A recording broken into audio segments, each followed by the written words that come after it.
Welcome to This Is Money podcast. I'm Georgie Frost, and joining me and editor Simon Lambert today is pensions and investments editor Tanya Jeffries and special guest Sir Steve Webb. And coming up, do you need to be worried about capital gains tax and tax on your savings as well? The team uncover another shocking state pension error. And is this it for the used car price boom? Don't forget you stay up to date with all the latest breaking money news. Just go to thisismoney.co.uk or download the app. Market updates and conversations around the financial world don't have to be boring. The Digest and Invest podcast by eToro is a great way to tune into what's happening in a fun and easily digestible format. Discover the Digest and Invest podcast at etoro.com/academy/podcasts. But first, capital gains tax is what you pay on the profit you make from assets such as from shares to second homes, buy-to-let properties, and personal possessions. Your main home is exempt and you get a chunky annual tax-free allowance of £12,300 for now. So merely a concern for the wealthy? No. The Chancellor announced big changes in his recent autumn statement, which means that the likes of you and I are likely to have to pay up. So, Simon, welcome. What exactly is capital gains tax? How does it work? Who pays it? Capital gains tax is a tax that you pay on the profits that you have made on certain assets. So anything basically that you buy with the intention of investing in it or it going up in value, really, unless it's counted as something called a wasting asset, and in which case it doesn't have CGT on it. Unless, and there is actually quite a big caveat here that people forget, you are regularly buying and selling this thing, and therefore HMRC might decide that actually you are doing this in order to profit, trade, whatever you want to call it. So if you buy a car and the car goes up in value and you sell the car, you don't have to pay CGT. The most likely scenario is a classic car. There are people out there, including people I've spoken to, real life, actual people who managed to buy cars from a dealer brand new, and then the dealer contacted them a year later with all the madness that's been going on recently and offered to buy the car back from them for more money. Now, if that happens to you, you don't have to pay capital gains tax on that car.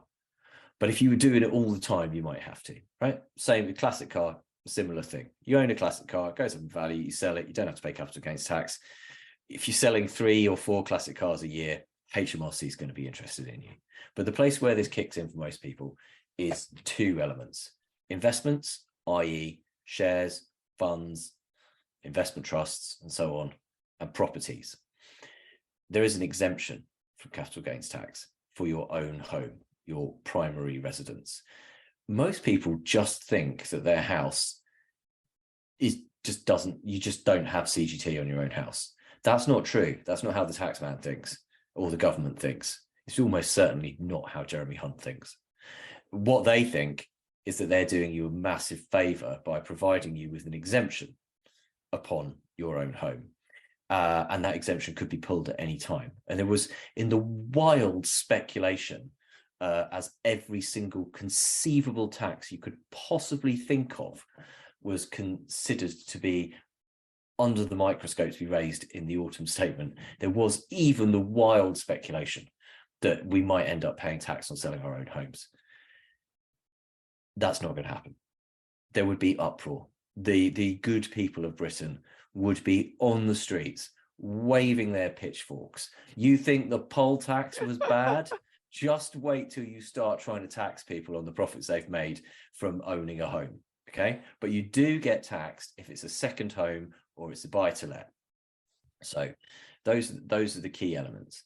The really important thing to remember with capital gains tax is, for most people, it's not an issue because they don't make enough money in gains in any one year to fall into the tax trap, because there's a capital gains tax allowance of £12,300, above which you then start to pay tax rates, which are lower than income tax rates, but there's different ones for normal investments and then one for property.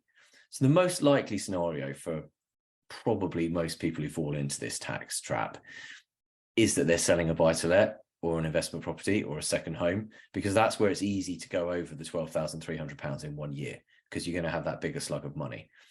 The less likely scenario, but that does still affect quite a lot of people who might have built up large amounts of investments outside of an ISA where they're free of capital gains tax, is they sell a big chunk of shares or something like that. But you can manage that. You can sell a chunk this year and then a chunk next year. But whilst you might not have to worry about capital gains tax, it's not like an inheritance tax scenario, though, where almost nobody has to worry about it. But whilst you might not have to worry about it in the past or at this exact point in time now, you might have to worry about it in the future. Because times are changing, Simon. Why? Well, the fun police stepped in, didn't they? And said, hey, guys, look, this investing to make profits stuff, honestly, what are you thinking of? This is wicked. We want more tax off you. And the capital gains tax free allowance is going to be absolutely slashed from £12,300 to £6,000 in April 2023.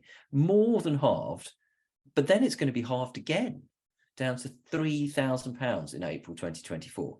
And all of a sudden, you are going to see a lot more people who might have shareholdings, fund holdings, etc., outside of an ISA or outside of a pension as well, suddenly discovering that they're going to have to pay some capital gains tax.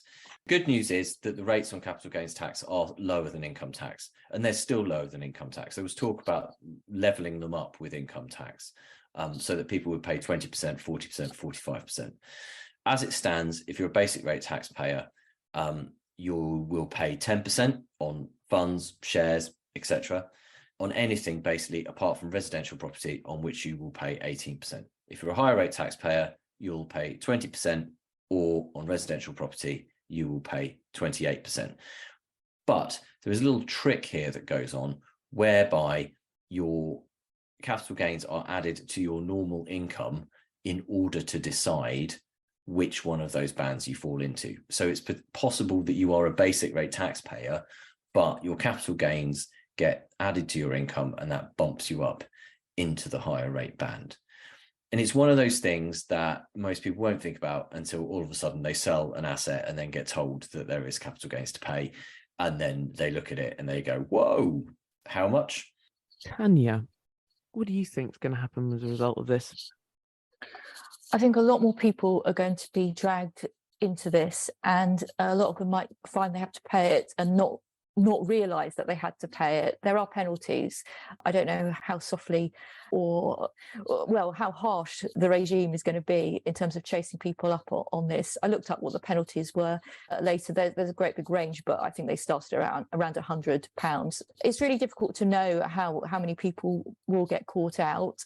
How might I accidentally fall into this and think, this surely wouldn't affect me, would it? Would it? Well, I suppose if you hold investments outside of an ISA and you're going to be selling them off, and you want to sell off a lot of them in a particular year, I think at that point you should start worrying. And also, if you have got things in your home that you suddenly decide to sell, if you have a big clear out and all of a sudden you find something in your attic that's worth a lot more than you thought, or some relative has given you, because the thing about personal possessions, I think sometimes people think they've made a killing on blogging off something and maybe don't realise the consequences of that. There are ways to mitigate it. You can carry forward old losses from quite a long time back, and our tax columnist did something on this recently. You can look it up on This Is Money, but she explained how to carry forward old losses to offset against your future gains. You can, if you're aware of it ahead of time, stage the way that you sell things like shares. Don't do it all in one go. Load them a bit at a time to carry on taking advantage of the allowances. I do think if a lot of money is at stake, particularly, or if this whole conversation we've been having is just completely confusing to them, need to consider getting an accountant. Our tax columnist, Heather Rogers, has written a guide to when you need an accountant, how much you should pay for various jobs. And I think it is worth considering getting someone to help you with the sums if you need to submit something like this to HMRC. So there's two scenarios here that you could posit. Okay, one is you're an investor and you've made investments outside of an ISA. There are lots of investors who have investments outside of an ISA, and small investors are the collateral damage in this autumn statement and this tax crackdown, and they have become the collateral damage of quite a few tax changes, particularly those on dividends. Actually, the tax-free dividend allowance that started at £5,000 and was introduced because dividend rates were increased in order to try to stop people who were self-employed working as limited companies paying themselves in dividends rather than paying income tax on what is to all intents and purposes their income. There was this tax-free dividend allowance brought in, and that was then lowered from 5,000 to 2,000. That's going to be cut to 1,000. That's going to be cut to 500. And the collateral damage there is small investors. The collateral damage on the capital gains tax stuff is small investors, although maybe actually it's just aimed at them. But, you know, they don't want to be honest and say, we're going to hit small investors. But there are quite a lot of people who have built up investment pots over the years that are outside of ISAs. And it's only relatively recently that you could put a large amount into an ISA every year. It's £20,000, and it's been £20,000 for some time, but it rocketed up to £20,000 via £15,000. But before that, it was quite a lot lower. And so this is actually a scenario that hits a number of people who are retired, who rely on those investments for their retirement income, who might have built up a pot that they then plan to sell in the future. Or it does also hit people who might have invested a lump sum, for example, outside of an ISA for whatever reason. And some of that is because people think in pots. So say, for example, someone's got their ISA and they've got their investment ISA that they add their money into every year, but then they also have a lump sum from somewhere. Maybe they've come into some money, they've got some money from an investment that's matured, they've got some money from selling something, they've got some money just because, you know, it's a pot that they've got there and they want to do that with. And they go, okay, well, I'm going to invest that, but I don't want to put it in my ISA because that's not my ISA money. This is my other thing money. And so they invest that outside of an ISA, and then they get lucky. Their investments shoot up. So say, for example, you looked at BP's share price at its pandemic low. You go back to late 2021, right? November 2021, 2 years ago. Okay, just over 2 years ago. The share price, BP share price, was below £2. And you look at that and you go, that is way, way, way too low. That is definitely going to go up. So you put some money in, and you put a large sum in. £10,000, right? Okay, that's not an unreasonable sum for a number of people to be investing. Well, the share price is now £4.77. So you are knocking on the door of a capital gains tax liability on the money that you put into BP shares. If you've only done that once, it's fine. You can work it out and so on. If you've got lots of different investments and actually you're looking at this capital gains tax allowance being spread over various things, and you want to work out how you can possibly sell these investments off and avoid the biggest possible tax bill, that's when you might want to get an accountant, because the accountant will say to you, well, you can carry forward loss. You've got the losses that you can take into account. You might not think of that. You can carry forward stuff from another year. You can pass it to your partner. You can do this stuff. You can do that stuff. And all of a sudden, you can start to get that liability down. And arguably, that doesn't matter so much when the allowance is £12,300 a year. It does matter more when the allowance will soon be £3,000 a year. That's when it really starts to kick in.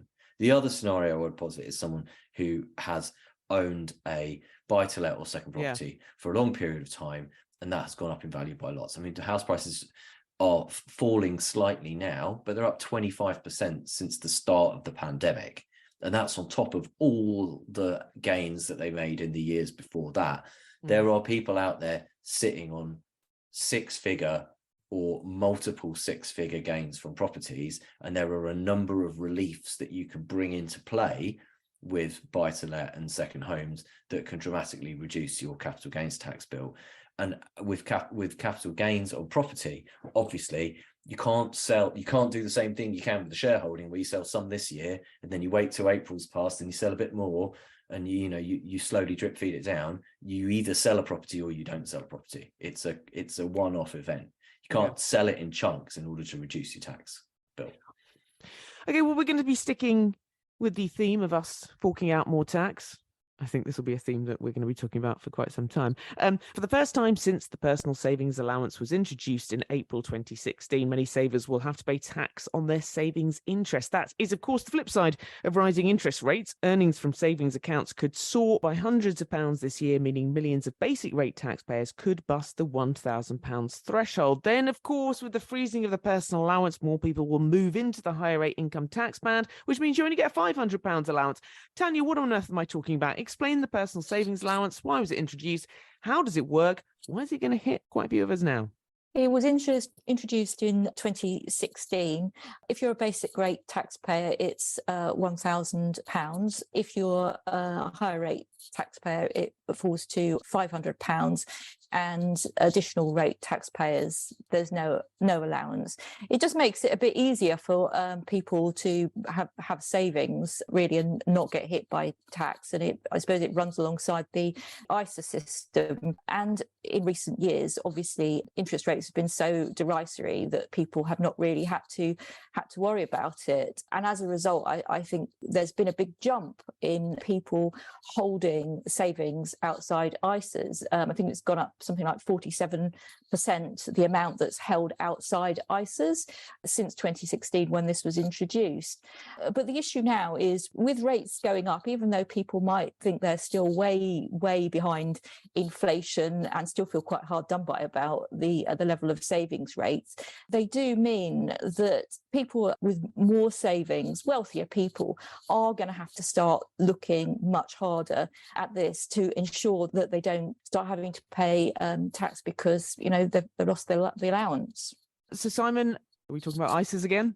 Yeah, and actually this just hammers home the point of why an ISA is important, and it's important to try to get your money into an ISA. And it's not just important to try to get your money into an ISA for the money that you're putting into the ISA now, but it's as that money then builds up over the years. I would imagine that most people listening to this podcast are hoping to build their wealth over the years. That's their general plan. And if things go to plan and you get some good gains along the way, hey, look, hopefully, the next 10, 20, 30 years are really good for the stock market. Let's hope that people get a good return on their savings over the next 10, 20, 30 years and so on. Then you are going to start falling into these tax traps that potentially people weren't falling into before when interest rates were lower, or maybe when investment gains weren't so great, although, there has been the old bull market in the S&P, but not everybody's managed to benefit from that by as much. And also when allowances were much higher. And, the direction of travel that the government has signaled is that they're going after as much of our money as possible. And when this government stops being the government, which is probably going to happen at some point. I mean, arguably, many people would say the next election is a highly likely chance that there is not going to be a Tory government anymore. But, they might pull it out of the bag. Who knows? But when the Tory government stops being the Tory government, we're probably going to get a Labour government. Labour governments are not renowned for being overly generous to small investors and savers who they consider to be wealthy. And the benchmark for being considered to be wealthy is falling quite rapidly in this country and has been for a number of years. We're dragging, millions more people into the higher rate tax band, the most ever. And once you fall into the higher rate tax band, that £1,000 savings allowance gets cut to £500. And all those people being pulled into the 45p tax band, who are wealthy by any standards, earning more than £125,000, they don't get any savings allowance whatsoever. So the squeeze, I would argue, is going to continue. And to put it in context, when the Best Easy Access savings account paid about 0.5% last year, as a basic rate taxpayer, you could have £200,000 in savings, and you would then only just earn enough interest to breach the personal savings allowance. For higher rate taxpayers, the sum was £100,000. Now, the Best Easy Access rate is at 2.81%. If you're a basic rate taxpayer, you only need £35,600 to hit that limit. And if you're a higher rate taxpayer, you only need just under £18,000. That demonstrates quite how easy it is to now hit those numbers. And there will be people out there who have nowhere near that amount of savings, right? But there are lots of other people out there, and probably quite a few people listening to this podcast, who easily bust those limits, Well, we and always also tell are people aiming to be higher rate taxpayers. If they're not higher rate taxpayers now, their ambition is to be a higher rate taxpayer because they want their wealth to go up and they want their earnings to go up. It's all right. The government freezing the bans will probably mean you will be anyway. But I mean, this good news. You're going to be a higher rate taxpayer. Bad news. It starts at 20 grand now. Yeah, but no, I mean, we always say to people, have that, don't we, Tanya, have that 3 to 6 months worth of essential outgoings, in an easily accessible account, etc. And 18 grand is easily going to be potentially someone's outgoings for 3 months, 6 months. You've just got to use up your ISA allowance. Get an easy access ISA. Keep your emergency fund in an easy access ISA. And the rest of your savings? I was going to say, most people can't get £20,000 into an ISA every year, but that's where you need to start thinking about your other money, because because people think they compartmentalize. As I said, they think about the money that they are able to save every month from their earnings. And then they put that money into an ISA over the course of the year, whether they save it or they invest it.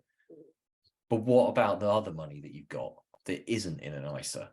The other savings accounts that you've got, the other investments accounts that you might have magpied over the years, because you're only allowed to pay new money into one investment ISA. And some accounts are better for other things than others. So maybe you need to start getting some of that other money into an ISA as well, and getting as much of your wealth as possible into an ISA in order to protect it from the tax man. Just quickly, Simon, before we move off this, how do you pay tax on your savings interest? I imagine a lot of people will not be aware that they even need to pay it. And what happens if you don't? Well, here's the other really good reason to get your money into an ISA, whether it's an investment ISA or a savings ISA. So you don't have to do a tax return. So that is where this starts to become a real pain in the backside, is doing a tax return. And if you're a lucky PAYE person, then and you're employed, you don't necessarily need to worry about one until you hit a certain income level. But you will have to worry about one if you've got dividends and savings interest and all that other stuff that you need to declare.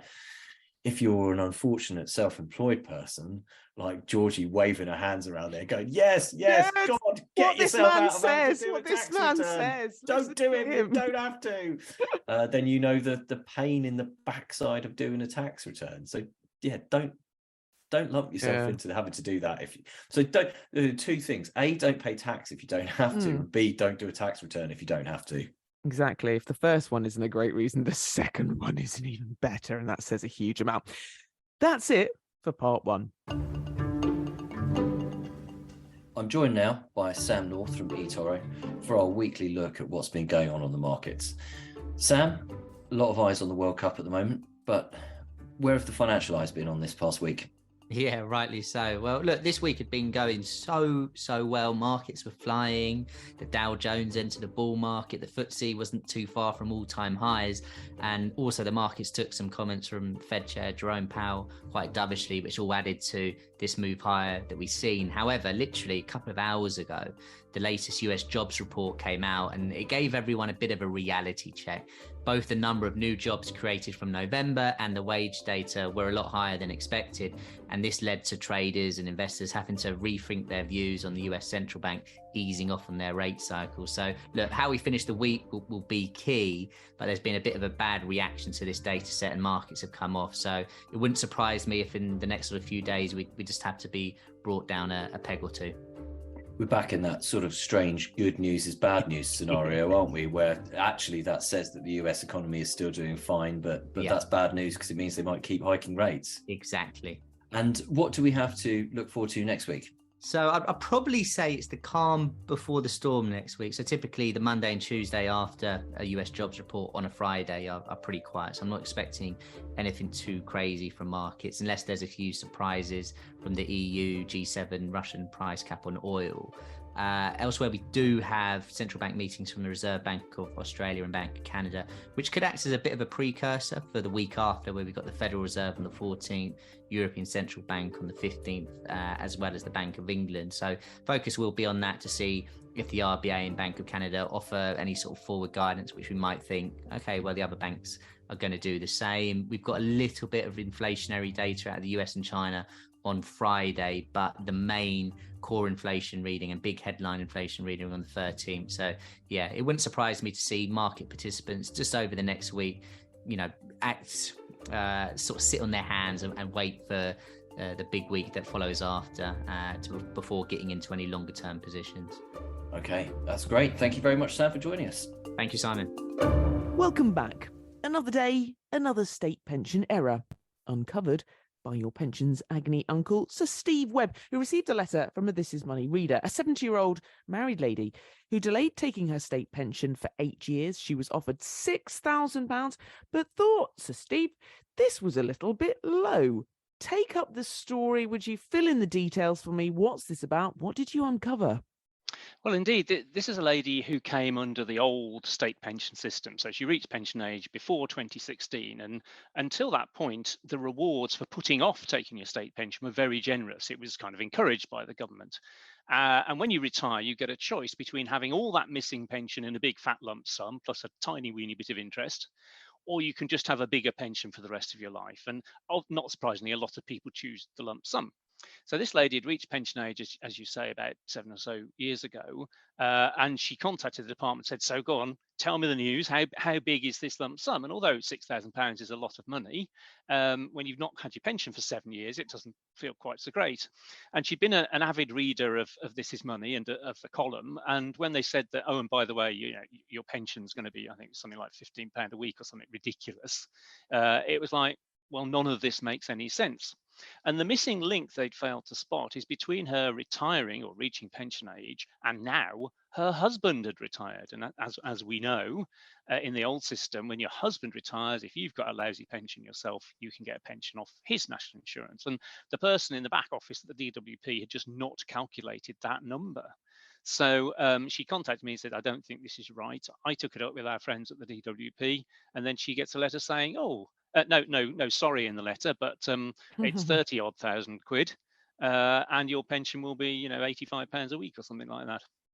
So Steve, honestly, the number of times now we're hearing mistakes, it makes me even think, was 30 grand right? How can you be sure that what figure you're getting is correct? What DWP saying?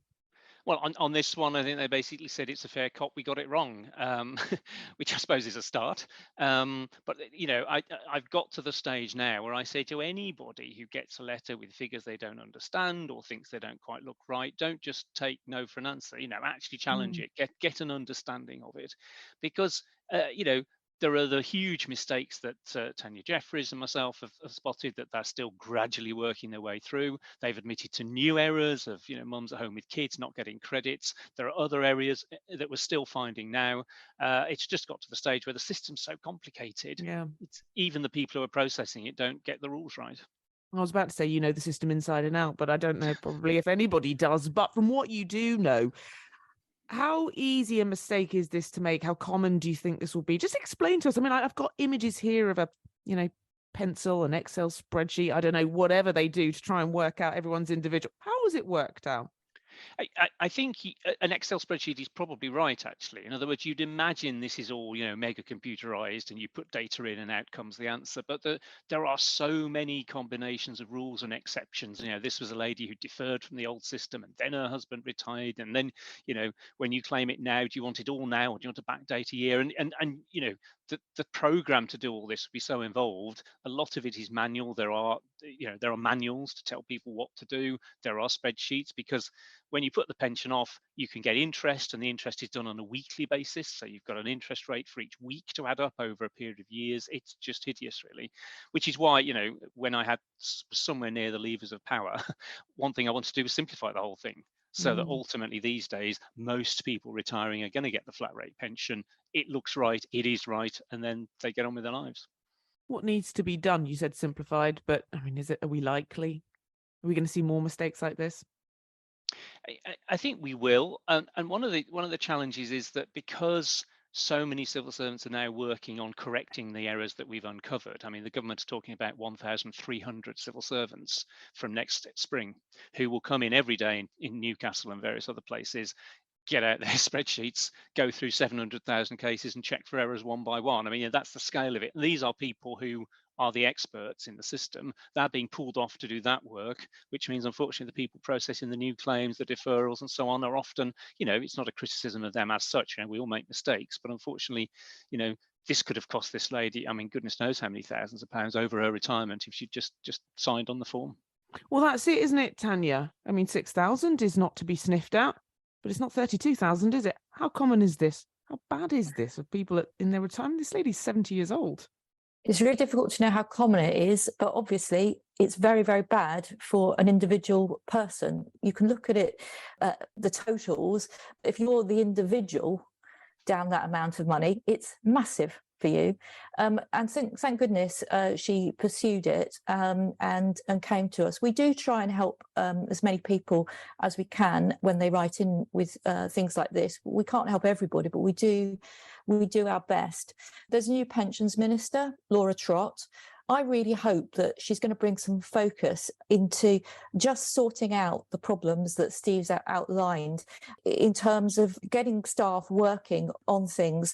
And what we've found is as people get moved to, one department to sort out one error, then we start getting people writing in saying, oh, now we've got a problem over here. And I suspect it's just because they've lost good staff. So now problems popped up somewhere else. So I think it really needs a comprehensive look. I mean, we've done lots about delays. Just the other week, we did something about people on universal credit, not getting their national insurance credits towards a state pension. That's going to cause a massive problem for them. So I just hope that rather than think of any sort of new headline-catching projects, Laura Trott gets a grip on the really important administrative side of this, because it makes the world of difference to people.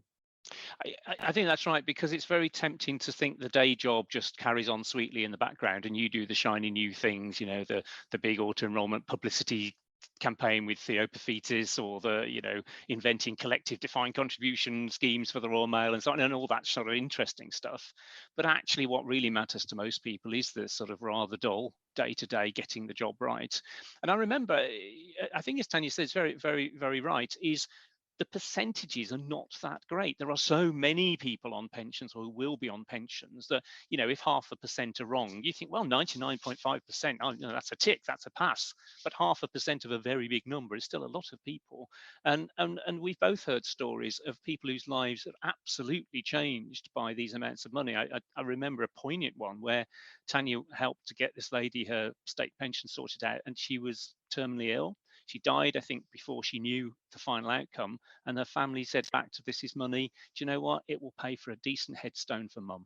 When you get to that stage, it stops being facts and figures and spreadsheets, and you realise how much difference it makes to people.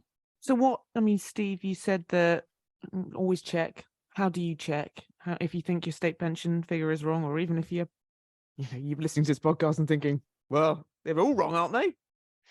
Well, one of the things we found is that you just can't find the information on government websites. The standard press office response, go to gov.uk, it's all there. Well, good luck with that. So my firm LCP, we don't make any money out of this, but pro bono, we've created a few websites. So you can go on the LCP website, you can check if you're a married woman, not getting the right rate. We've created pages for widows, we've created pages for people who are on zero pensions and think that might not be right. And we've just tried to collate what we've learned. And you said, George, nobody knows everything about this system. We've learned as we've gone, and as we've accumulated knowledge, we've stuck it on the website for people to check. On the bottom of the column where Steve writes about this lady, there's a box which gives a rundown of all the various stories that we've done related to the topics Steve's just gone through. If you follow the links on there, you will also find the links to LCP's very helpful tools and websites. So if you think that you might have been affected, this column, which is at the top of This Is Money's pension page at the moment, is a good place to start. Go through that box. Anything that applies to you, read the story and go to the relevant LCP website or tool. All right then, Steve, while we have you here, widespread government delays are meaning that hard-up elderly people are struggling to make ends meet in a cost of living crisis. Almost 60,000 pensioners are being forced to wait months to receive much-needed pension credit. Now, this is according to a Freedom of Information request. The number of claims surged to record highs after the Department for Work and Pensions launched a campaign calling for pensioners to apply for pension credit. And now it seems they're a victim of their own success. They cannot cope. Is that correct, Steve? And before we get into that, just to remind us, what are pension credits? Who are they for? What do they do? What's the purpose? So the idea of pension credit is to make sure that no one over state pension age, or a couple where both are over state pension age, is living below a certain guaranteed minimum level of income. So it applies, for example, if you own your own house, doesn't matter. They ignore the value of the house you're living in. So, people who are homeowners, renters, whoever, are not supposed to have to live on less than, and for a single person, it's roughly 9,000 a year. I mean, it's always a bit approximate because it depends on your circumstances. And the idea is if say your state pension is £8,000 a year, well, give or take, you're entitled to £1,000 top up from pension credit to make that 9,000 a year. I mean, inevitably, it's a bit more complicated, but that's the basic idea. And a large number of people aren't claiming. Why is that? I think there are a few reasons. I mean, some people simply never heard of it, don't know what it is. Some people hear the word credit and think, oh, is that a loan? I don't want credit. Some people may be a bit proud. I mean, you hear this said, I don't know how much evidence there is. People may think they're not entitled. As I said, I mentioned the point about owning your own home because I hear from homeowners and say, well, there can't be anything for me. I've got a £300,000 house, so I couldn't be entitled to anything, and they can. So there's definitely a lack of knowledge. It is a bit complicated to claim. I mean, you do it on the phone, which is nice. So you don't have to be a tech wizard. There's a free phone number you can ring and claim, which we can give, 0800 99 1234. Nice, easy one to remember, 0800 99 1234. And you can do it on the phone. So that's kind of nice. You don't have to battle with the internet too much. But, they'll need to know your income. You need to know your savings. They'll need to know your spouse's income and savings if you have a spouse as well. But once you're on it, it's a gateway. So even if you only get, 70p of pension credit, you then get, if you're over 75, a free TV license. You get much easier dealing with the council on your council tax help, on your rent help if you're a renter.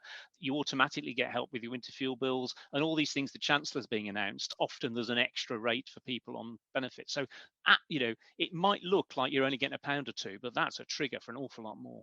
Yeah. And so we have a problem. Tell us. Surprise, surprise.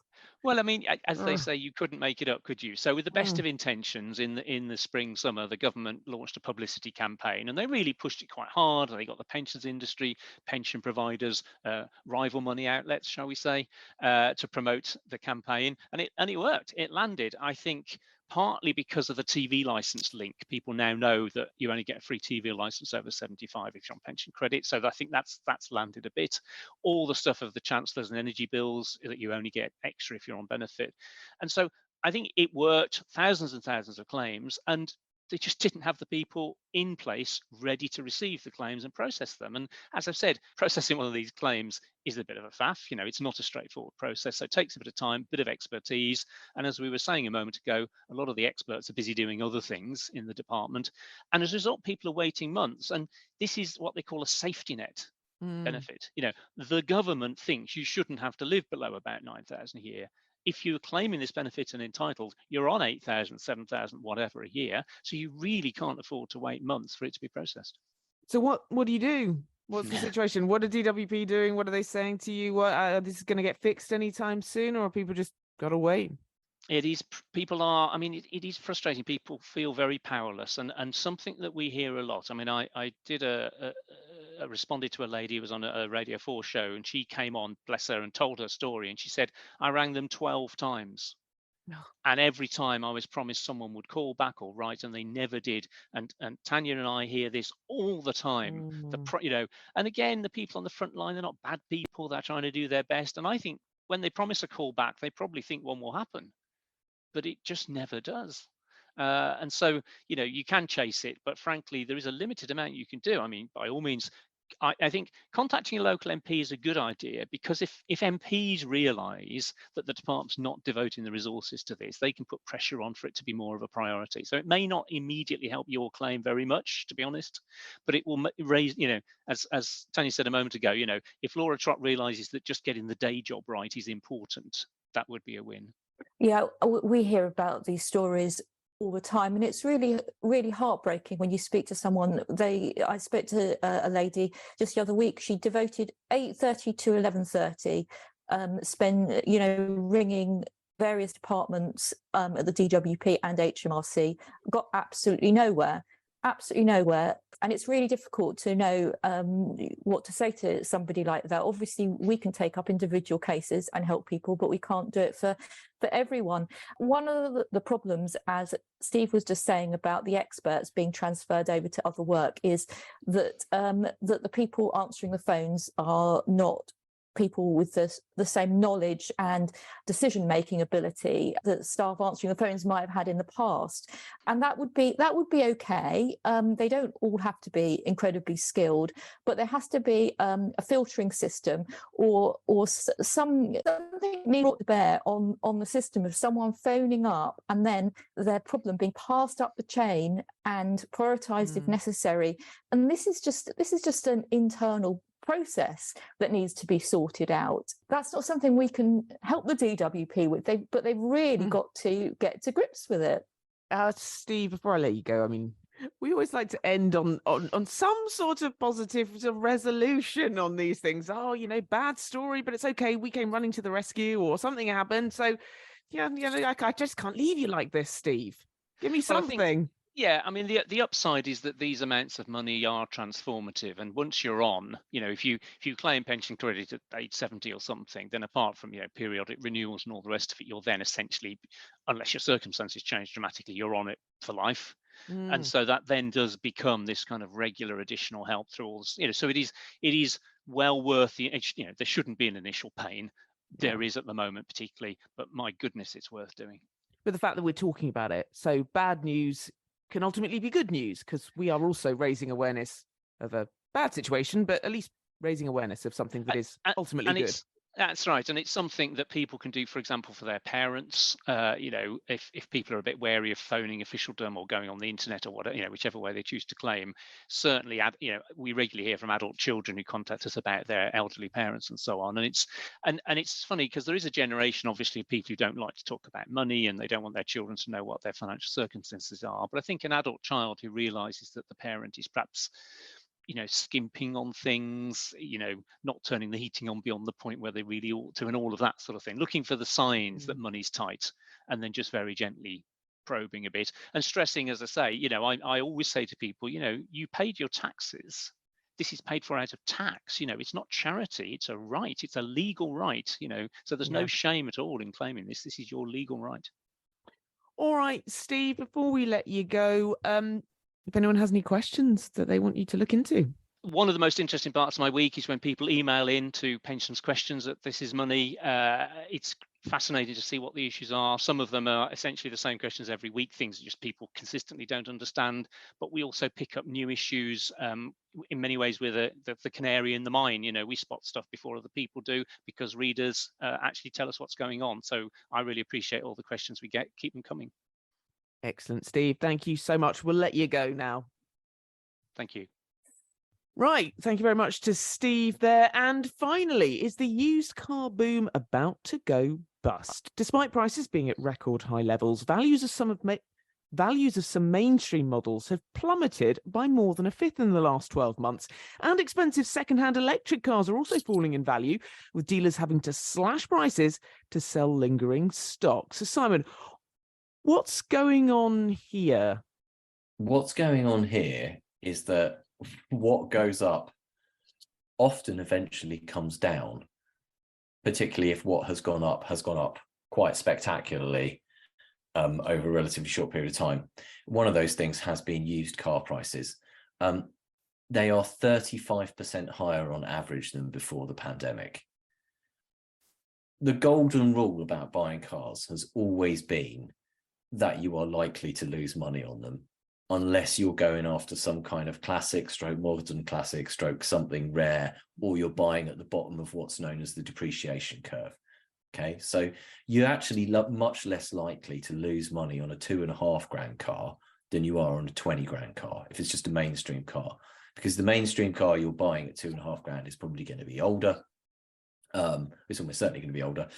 And it might be near that bottom of the depreciation curve, where it's just gone down by so much that at some point it's just going to plateau and it just becomes a car, and people will just pay a amount for a car that works. And actually, sometimes they start getting a bit rarer and people think, do you know what, actually I quite like that. I mean, for example, 25 years ago, Ford Sierras, you know, right at the bottom of the depreciation curve.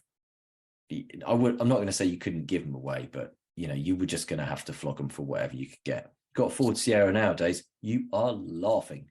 You can ask plenty of money for it because it's now a classic car. Doesn't tend to happen with, you know, mainstream cars around the 20 grand mark, which are just a sort of 5-year-old car or whatever, until the world goes completely bonkers. The pandemic happens, the supply chain shortage, not enough computer chips, so manufacturers can't make enough new cars. Because they can't make enough new cars, people start buying secondhand cars instead, and so on and so on and so on. And that has sent used car prices spiraling. But now used car prices are starting to fall quite substantially. And we have got some 3-year-old used cars that are down by quite a bit. Land Rover Discovery Sport diesel, down 22.6%. Nissan Qashqai diesel, down 20.6%. Range Rover Evoque diesel, down 20%. Jeep Renegade diesel, down 19.6%. Note the word after all of these cars: diesel, diesel, diesel. People are very reluctant to buy diesel cars. So petrol cars, this isn't happening so much to, but it is happening to them because they have basically gone up in value by so much. And now people are finding it a little bit easier to get their hands on newer cars because supply is starting to filter through a bit better, and they don't have any money. The cost of living crisis So is I was biting. going to ask this because I've spoken to some friends in Europe and America, and I don't know what the news agenda's like over there with regards to Britain, but they keep saying to me, oh, apparently it's so bad in Britain, everyone's selling their cars. Is that the case? I mean, I you know, which would explain why used cars are going down in price, because the market's being flooded, apparently. I don't think it is being flooded. I suppose there is a scenario where if you needlessly bought a car during the pandemic, then Whoops, you might I go, bought a car, didn't need it. Just so, yeah. It's a bit of an edge case. There's not that many people out there who needlessly buy an extra car. Exactly right. I mean, I did. Okay, but you like cars as I'm well. an edge case, yeah, and it was cheap, and it cost me 2.5 grand. It was a 2.5 grand Saab. So I could conceivably get rid of one of my cars. I don't need it. It's just costing me money in tax and insurance and bills and things like that. But I like it. I like cars. If you love it. So, but but as I said, edge case, massive edge case there, right? Okay. For most people, they don't just randomly have cars that they don't need. The other thing that's going on is with electric cars. Now, electric cars have had really great residual value. They hold their value very well, much better than others, because people see them. They want an electric car, but they don't necessarily want to pay new prices and so on. There's been, again, difficulties with supply and so on. But the prices of those have come down really quite substantially. I mean, 4 grand off the average price of a Tesla, for example, is huge. And you're seeing some popular models drop. You know, this isn't the equivalent of people just not wanting to buy diesels. But what's happening there is that you're seeing more supply coming through, and also a lot of people, if they're going to buy an electric car, if they are an employee, many employers are offering salary sacrifice schemes whereby you can buy PCP, lease deal, a car through your employer, you salary sacrifice it, and thereby you save the tax. Now, there's a very favorable benefit in kind tax system on this, because electric cars are seen as a good thing, and we want to try to get more people to shift to electric cars. So there's only a 2% benefit in kind on this, which means that you pay a very, very minimal tax on doing that. Whereas if you were to get a company car or people don't really get company cars in the same sense anymore, but getting a lease car through work, and it was a petrol or diesel, then you'll pay a much, much larger benefit in kind that would remove a lot of that kind of benefit. So people are saying, well, hang on a minute, why would I buy a used electric car that's 1 year old, if I can find one, when I could buy one through my employer's scheme and I save all of the tax on it? And when you're talking about saving 40% tax, you're talking about saving a lot of money on the monthly cost of that car. Finally, Simon, before I let you go very briefly, is it now time to bag a bargain, or has it got further to go? Are we going to start playing chicken like we did with savings rates and then got burnt? I mean, used car prices are still high. Yeah, exactly. They are still high, but so, by comparable standards, they are still high. I would argue that if you don't need to change your car right now and buy a new car, I wouldn't do it. I would buy wait. a new old car, right? Yeah. I wouldn't buy a new old car right now. You're going to end up, paying more for it. You might get more for your own new old car though, so it might be swings and roundabouts. But yeah, prices are high at the moment. So all right then. Well, that's it. You can keep up to date with all the latest breaking money news. Just go to thisismoney.co.uk or download the app. And if you have any comments or questions for the team, anything you'd like them to look into, Simon? You can email us at editor@thisismoney.co.uk, or you can tweet us at thisismoney, or come to thisismoney.co.uk/podcast, find all podcasts past and join in the debate and read the comments and tell me I'm an idiot for owning more cars than I need. Of course not, Simon. Of course not. What's that Saab doing right now? Sitting on the drive. Have you driven it? Yeah, I drive that regularly. It's the Peugeot 205 that's largely sitting in the garage undriven. Oh, Simon. And if you like our podcast, why not rate us wherever you found us? It helps other people find us too. Market updates and conversations around the financial world don't have to be boring. The Digest and Invest podcast by eToro is a great way to tune into what's happening in a fun and easily digestible format. Discover the Digest and Invest podcast at etoro.com/academy/podcasts.